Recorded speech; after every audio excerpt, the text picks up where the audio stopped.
नमस्कार। पिछली बार हमने देखा था कैसे शांतनु के प्रेम और फिर भीष्म के उस महान पर शायद जटिल त्याग के बाद कुरु वंश आगे बढ़ा। जी, धृतराष्ट्र, पांडु और विदुर के रूप में नए उत्तराधिकारी मिले थे और भीष्म के मन में वो सवाल कि उनका त्याग क्या था, धर्म या आत्ममोह। हाँ, और आज हम वहीं से कहानी को आगे बढ़ाएंगे। हस्तिनापुर का सिंहासन एक बार फिर जैसे अनिश्चितता के दौर में है। बिल्कुल, और यहीं पर वो बीज बोए जा रहे हैं, प्रेम, मोह, ईर्ष्या, राजधर्म के सवाल, जो आगे चलकर महाभारत के युद्ध का रूप लेंगे। तो आज हम देखेंगे कि नेतृत्व कैसे चुना गया, मानवीय कमजोरियां कैसे भविष्य तय करती हैं और पांडवों कौरवों का जन्म कैसे हुआ और कैसे बचपन से ही वो प्रतिद्वंद्विता शुरू हो गई थी। तो सबसे पहले विचित्रवीर्य की मृत्यु के बाद बड़ा सवाल आया, राजा कौन बने। नियोग से 3 पुत्र तो थे, धृतराष्ट्र, पांडु, विदुर। हाँ, धृतराष्ट्र सबसे बड़े थे पर जन्मांध थे। और यहीं प्राचीन राजधर्म सामने आया। देखिए, मान्यता थी कि राजा को प्रजा को देखना होता है, उनका ध्यान रखना होता है। जी।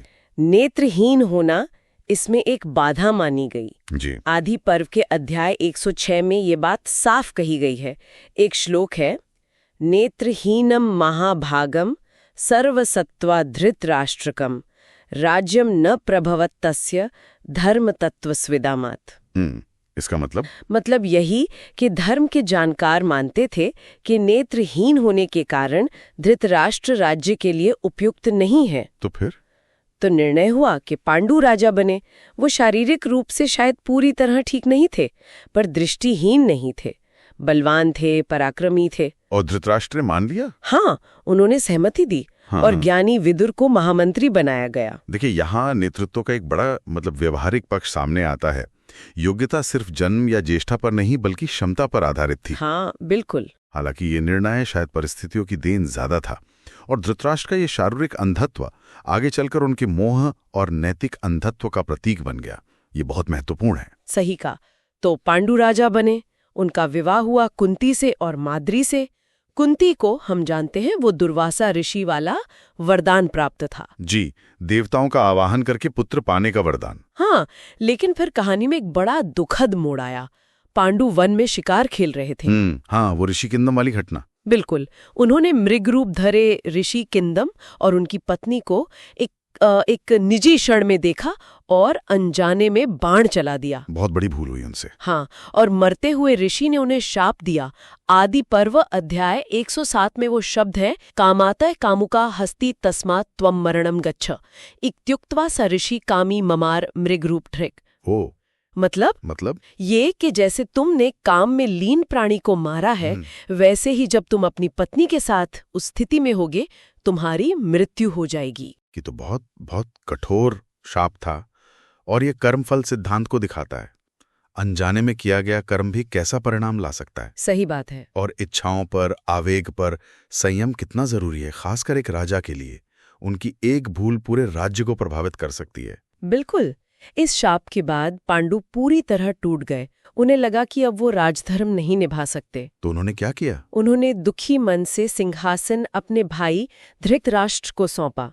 वो कार्यवाहक राजा बन गए और पांडु अपनी दोनों पत्नियों के साथ वन चले गए। वनवास। हाँ, वनवास। अब वन में पांडु शाप से तो दुखी थे ही, संतान न होने का दुख भी उन्हें सता रहा था। और यही कुंती का वरदान काम आया होगा। हाँ, बिल्कुल।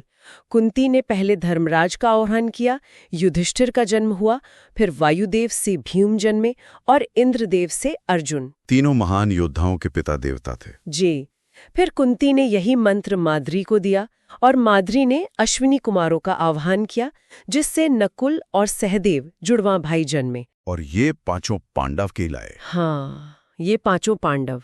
अच्छा, उधर हस्तिनापुर में क्या हुआ? धृतराष्ट्र और गांधारी भी निसंतान थे। हाँ, गांधारी को व्यास जी से 100 पुत्रों का वरदान था। जी, लेकिन जन्म की प्रक्रिया बड़ी असाधारण थी। 2 साल के गर्भ के बाद गांधारी के गर्भ से एक मांस का पिंड निकला। ओह, फिर व्यास जी ने उसके 101 टुकड़े करके घी के मर्तबानों में रखवा दिया। ओह। और 1 साल बाद उन मर्तबानों से 100 पुत्र और 1 पुत्री दुश्शला का जन्म हुआ। अद्भुत।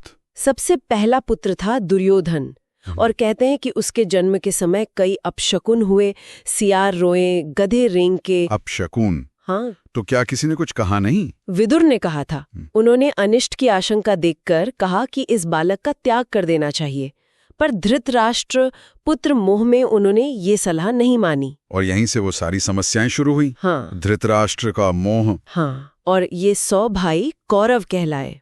तो यहाँ वो सवाल फिर उठता है, नियति और पुरुषार्थ का, भाग्य और कर्म का। पांडवों का जन्म देखिए कितना दिव्य, और कौरवों का जन्म साधारण, वो भी अपशकुनों के साथ। हाँ, पृष्ठभूमि तो बिल्कुल अलग थी। पर क्या सब कुछ जन्म से तय था? नहीं, दुर्योधन की ईर्ष्या, धृतराष्ट्र का मोह, ये मानवीय कमजोरियां थीं। ये उनके चुनाव थे। नियति के साथ साथ ये चीजें भी कहानी गढ़ रही थीं। और इन्हीं कमजोरियों का नतीजा आगे बहुत दुखद हुआ। पांडु के साथ भी वन में कहते हैं वसंत ऋतु का समय था। हाँ। वो शाप भूल गए। हाँ। वो क्षण भर के लिए ऋषि का शाप भूल गए और माद्री के प्रति आकर्षित हुए, और जैसे ही उन्होंने निकट आने का प्रयास किया, शाप सच हो गया, उनकी मृत्यु हो गई। ओह, बहुत दुखद। आदि पर्व में माद्री के विलाप का बड़ा मार्मिक वर्णन है। अध्याय 116 में वो कहती हैं, मृतम दृष्ट्वा च भर्तारम माद्री दुखेण दुस्तखता चुक्रूशे भृशमुत्कृष्या हा नाथ इस चाब्रवीत। मतलब पति को मृत देखकर वो दुख से कातर होकर हे नाथ कहकर जोर जोर से रोने लगी। बहुत करुण। फिर माद्री में अपने दोनों पुत्र नकुल सहदेव को और पांडु के बाकी पुत्रों को भी कुंती को सौंपा, और स्वयं पति के साथ सती हो गईं। उन्होंने बच्चों की जिम्मेदारी कुंती को दे दी। हाँ, और फिर कुंती उन 5 अनाथ बच्चों को लेकर हस्तिनापुर लौट आई। पूरे राज्य में शोक छा गया। और अब शुरू हुआ एक नया अध्याय, पांडव और कौरव एक ही छत के नीचे। जी, ऊपरी तौर पर तो धृतराष्ट्र और गांधारी ने उन्हें अपने पुत्रों जैसा ही पाला, पर अंदर ही अंदर वो ईर्ष्या, वो प्रतिस्पर्धा पनपने लगी थी, खासकर दुर्योधन के मन में। पांडवों के गुण, उनकी लोकप्रियता उसे खटकती थी। हाँ, और यहीं से वो अन्याय और द्वेष का सिलसिला शुरू हुआ जो बढ़ता ही गया। और सोचिए भीष्म के बारे में। हाँ, उनकी विडंबना तो और गहरी हो गई। जिस वंश रक्षा के लिए उन्होंने इतना बड़ा त्याग किया, हाँ, अब उसी वंश में ये सब हो रहा था। वो देख रहे थे पर कुछ कर नहीं पा रहे थे। हाँ, अपनी प्रतिज्ञा से बंधे हुए, न वो नेतृत्व संभाल सकते, न इस अन्याय को रोक सकते। एक संरक्षक पर लाचार। वो सवाल फिर उठता है, उनका त्याग धर्म था या कुछ और? तो आज हमने देखा कि कैसे हस्तिनापुर में नेतृत्व का फैसला हुआ, कैसे पांडु को शाप मिला और वो वन गए, कैसे पांडवों और कौरवों का जन्म हुआ और बचपन से ही दरार पड़नी शुरू हो गई। जी, और पांडु की मृत्यु के बाद पांडवों का हस्तिनापुर आना और भीष्म की बढ़ती हुई लाचारी। क्या लगता है मुख्य बातें क्या निकल कर आती हैं आज की चर्चा से? देखिए, कई चीजें हैं। एक तो ये कि नेतृत्व सिर्फ पद नहीं है, वो जिम्मेदारी है, विवेक की मांग करता है। दूसरा, संयम का महत्व। एक क्षण का आवेग जीवन बदल सकता है। और ईर्ष्या और मोह जैसी मानवीय कमजोरियां। बिल्कुल, ये कितने विनाशकारी हो सकते हैं। और त्याग की भी अपनी सीमाएं होती हैं, उसके अप्रत्याशित परिणाम हो सकते हैं।